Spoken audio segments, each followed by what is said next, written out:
Halo Bapak Ibu dan Saudara-saudari yang kasih Tuhan, senang sekali hari ini kita berjumpa kembali. Kita akan bersama-sama merenungkan firman Tuhan, tetapi sebelumnya mari kita berdoa terlebih dahulu. Terima kasih ya Tuhan untuk setiap penyertaan Tuhan di dalam kehidupan kami. Terima kasih karena Tuhan selalu menolong kami, Tuhan menggenggam tangan kami dalam melaksanakan dan menjalankan kehidupan kami. Dan ampuni kami jika sepanjang kami menjalankan setiap tanggung jawab kami melakukan dosa dan kesalahan.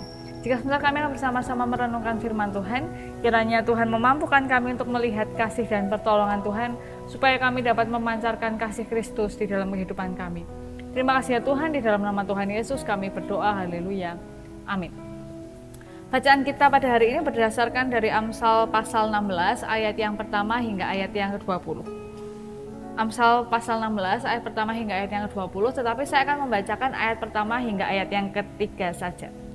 Jadi Bapak Ibu tolong dibaca nanti seluruhnya sendiri-sendiri atau sama keluarganya. Amsal pasal 16 ayat 1-20 yang saya baca ayat 1-3 yang berbunyi demikian. Manusia dapat menimbang-nimbang dalam hati, tetapi jawaban lidah berasal daripada Tuhan. Segala jalan orang adalah bersih menurut pandangannya sendiri, tetapi Tuhanlah yang menguji hati.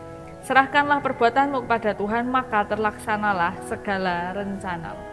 Demikian pembacaan firman Tuhan pada hari ini. Sungguh berbahagia kita yang diberikan kesempatan untuk mendengarkan, merenungkan, dan bahkan dipegang tangannya untuk melaksanakan di dalam kehidupan kita sehari-hari.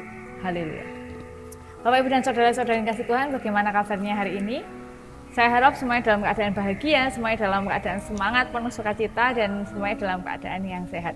Tidak terasa sudah musim hujan ya. Nah, Bapak Ibu dan Saudara-saudari yang dikasih Tuhan, kenapa sih kalau ada kegiatan besar untuk kegiatan bersama-sama itu membutuhkan panitia yang cukup banyak jumlahnya ya, tergantung sumber daya manusianya, juga tergantung kemegahan acaranya. Tapi biasanya untuk acara-acara itu ada orang-orang yang masuk ke dalam panitia ini, baik diteguhkan secara formal ataupun secara tidak formal, bekerja sama. Ya nggak ada namanya panitia tapi bekerja sama. Kenapa sih kok kita butuh panitia atau butuh kerja sama dengan orang lain?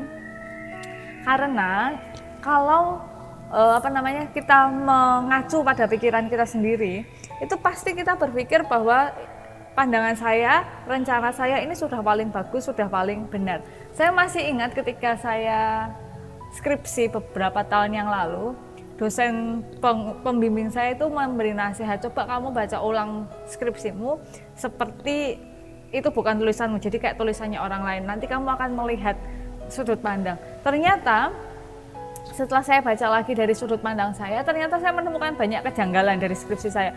Kok ini ditulis gini, maksudnya apa ya, dan lain-lain. Nah, itulah kenapa kita butuh orang lain, butuh panitia dalam satu acara. Karena kalau yang jadi panitia itu selalu kita sendiri atau mendominasi kepanitiaan itu kita sendiri, biasanya acara itu akan begitu-begitu saja, warnanya akan mirip-mirip walaupun acaranya beda-beda. Nah, karena apa? Karena kita mengacu pada pikiran kita dan kita taunya itu sudah paling benar.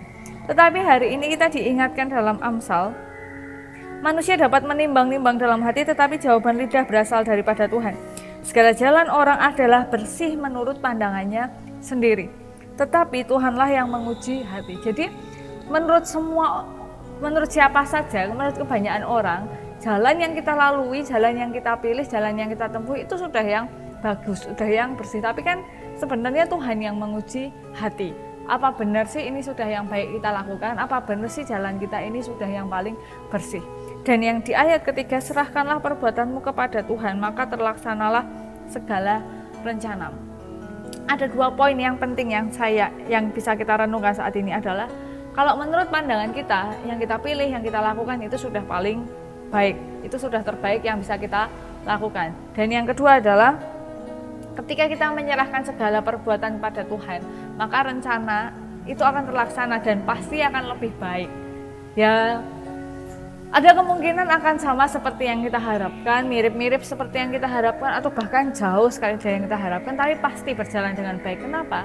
Karena itu adalah hasil karya Tuhan, bukan hasil karya kita. Nah, Bapak, Ibu, dan Saudara-saudari yang dikasih Tuhan, ini sangat relevan begitu di dalam kehidupan kita, terutama baru-baru ini ketika kita harus menghadapi pandemi COVID-19.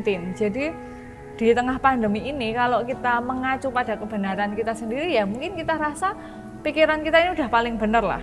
Ya kalau misalnya saya pakai masker hanya pas dilihat orang gitu, mungkin pikiran kita ya nggak apa-apa lah, tapi belum tentu itu adalah jalan yang benar. Atau ketika kita mengikuti protokol kesehatan itu hanya formalitas, kita nggak benar-benar mengikuti, ya mungkin menurut kita benar, orang sekarang ini sudah nggak sama kok kayak dulu, orang aku sudah cuci tangan lah dan lain-lain, sudah minum empon-empon dan lain-lain, pasti nggak masalah. Nah kalau kita mengacu pada pandangan kita sendiri, ya pasti menurut kita itu sudah bersih, menurut kita itu sudah baik. Tetapi kan yang tahu kan Tuhan, bahwa Tuhan ini menguji hati kita, benar nggak sih itu sudah paling benar-benar baik atau enggak. Nah kalau begitu, bagaimana caranya kita menjalani kehidupan kita ini dengan terus berpegang pada firman Tuhan untuk meminimalisir serongnya jalan kita?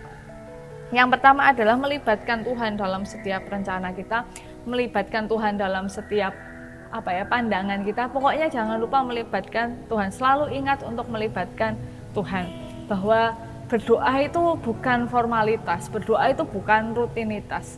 Setiap mau ambil keputusan, setiap mau bepergian, setiap mau melakukan sesuatu, ada baiknya kita berdoa. Dan saudara-saudari kita yang muslim sudah mempraktekkan ini, bahwa ketika mereka akan melakukan sesuatu atau pergi ke suatu tempat, mereka selalu menyebut bismillah. Jadi mereka berdoa dan menyerahkan kepada Tuhan begitu keadaannya. Nah, kita juga baik ketika kita melibatkan Tuhan di dalam setiap yang kita lakukan. Apapun, dalam hal yang besar, dalam hal yang kecil, dalam perjalanan yang jauh atau dalam perjalanan yang dekat. Seringkali kita berdoa itu kalau mau melakukan perjalanan yang jauh, naik mobil yang jauh, naik bis yang jauh, wisata rohani gitu kan, berdoa. Tapi kalau misalnya cuma beli sayur, Mbak masa beli sayur aja berdoa. Tapi kan melibatkan Tuhan itu nggak harus selalu hal yang besar, dan hal yang buruk itu kan tidak selalu menimpa ketika ada hal yang besar. Kadang hal kecil juga bisa mendatangkan hal yang buruk. Jadi libatkan Tuhan dalam setiap keputusan, dalam setiap perjalanan, dalam setiap apapun di dalam kehidupan kita. Yang kedua adalah melibatkan orang lain untuk membantu kita, menolong kita melihat sudut pandang dari sudut pandang yang berbeda. Bahwa ya memang nggak harus selalu didengar, ya maksudnya kadang juga orang komentarnya juga aneh juga, cuma ya melibatkan orang lain itu sangat berguna. Bapak Ibu mungkin yang sudah sering mendengarkan saya menyampaikan renungan harian atau khotbah, tahulah saya itu kalau ngomong selalu terlalu cepat. Jadi, dan saya tahu bahwa saya terlalu cepat. Hanya dari sudut pandang saya ini sudah lambat. Saya nggak ngeles ya Bapak Ibu, tapi Bapak Ibu percaya atau enggak, dari sudut pandang saya itu saya sudah lambat.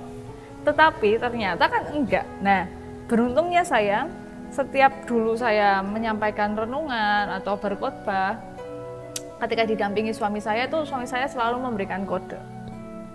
Ya, dulu sebelum sama suami saya, ya pacar saya atau sahabat dekat saya selalu memberikan kode, yang artinya saya sudah terlalu cepat.